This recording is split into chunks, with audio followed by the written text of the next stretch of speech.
अस्सलाम वालेकुम दोस्तों, मेरा नाम उस्मान अली है और मैं आपको वेलकम कहता हूँ अपने यूट्यूब चैनल दी एनालिस्ट में। ठीक है, आज हमारा जो टॉपिक है वो है जनाब social classes in the Athenian city states. Athenian city states में सोशल क्लासेस कौन कौन सी थी, हम सोशल क्लासेस को ब्रीफली डिस्क्राइब करेंगे।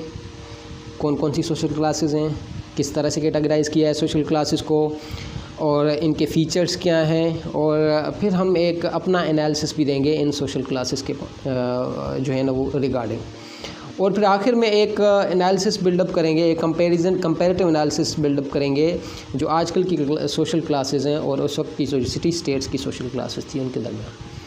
ठीक है, तो without wasting any time let's kick off the subject with categorization of social classes of Athenian city states.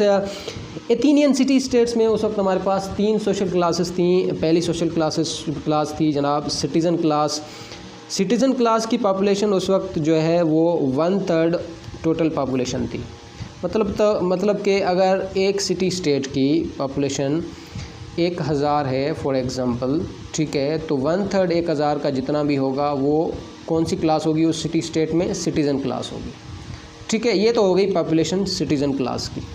अब सिटीज़न क्लास जो है क्या, जिस तरह से नेम इसका इंडिकेट करता है सिटीज़न क्लास, ये सिटीज़नशिप को इंडिकेट करती है। जो नेचुरल बाय बर्थ जो है एक सिटी स्टेट में पैदा हुआ है उसी के पास जो है वो सिटीज़नशिप के राइट्स होंगे। बहुत बड़ी एक जो है ना वो डिस्क्रिमिनेशन भी हो सकती है, ये बाद में हम जो है ना इसको एनालाइज़ भी करेंगे।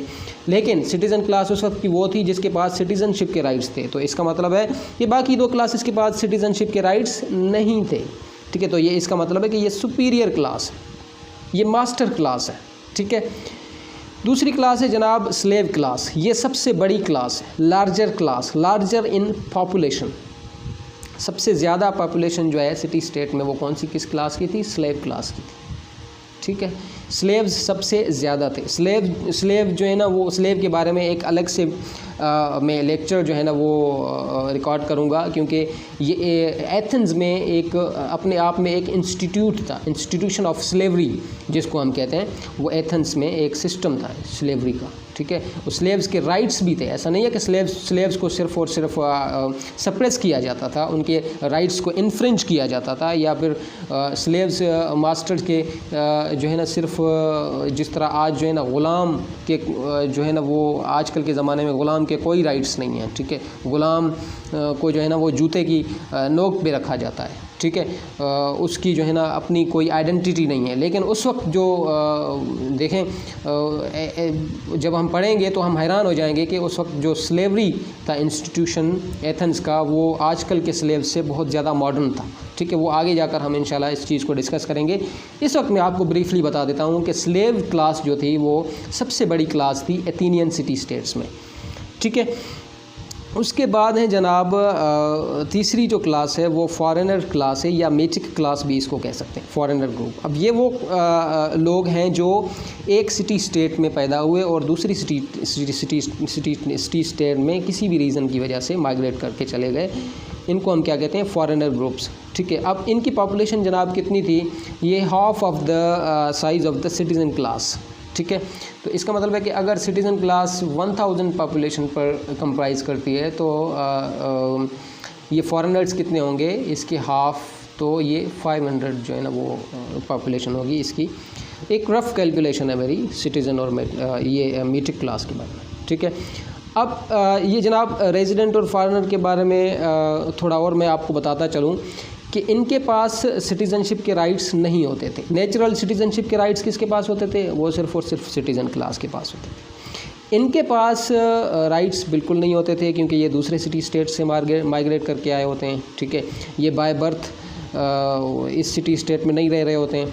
ठीक है, तो इस तरह के लोगों के पास वो राइट्स नहीं होते थे। लेकिन एक कम्प्लेक्स प्रोसीजर के थ्रू इनको राइट्स मिल जाते थे, एक लेजिस्लेटिव प्रोसीजर के थ्रू इनको राइट्स मिल जाते थे। लेकिन वो राइट्स कतन जो है ना वो नेचुरलाइज्ड राइट्स नहीं थे, नेचुरलाइज्ड सिटीज़न या नेचुरल सिटीज़न नहीं कहलाते।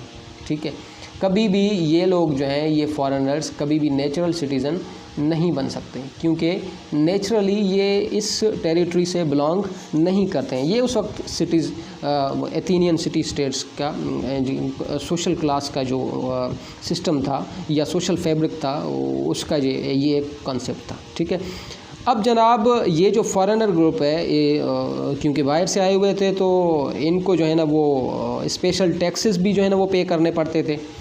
ठीक है, इनको मिलिट्री प्रोटेक्शन के लिए जो डिफेंस मैकेनिज़्म होता था सिटी स्टेट्स का, उसके लिए भी एक्स्ट्रा फ़ीस जो है ना वो देनी पड़ती थी, जो नॉर्मली बाकी सिटीज़न्स को नहीं जो है ना वो लेवी होते थे टैक्सेस, वो इनको टैक्सेस लग जाते थे, क्योंकि ये रिसोर्सेज को एंजॉय कर रहे होते थे। ये जो फॉरेनर्स हैं, ये फॉरेनर क्लास है। ठीक है, लेकिन ये जो लोग आते थे फॉरेनर्स या रेजिडेंट फॉरेन ग्रुप होते थे, ये बहुत ही जो है ना वो वेल्दी क्लास, आप इसको कहते हैं वेल टू डू क्लास थी। ठीक है, ये ऐसे नहीं थे कि स्लेव्स थे, इनके पास कुछ जो है ना वो रिसोर्सेज नहीं थी, ये भी इनके पास भी बड़ा पैसा था। ठीक है, तो ये टैक्सेस जो है ना वो मेरे ख्याल से उस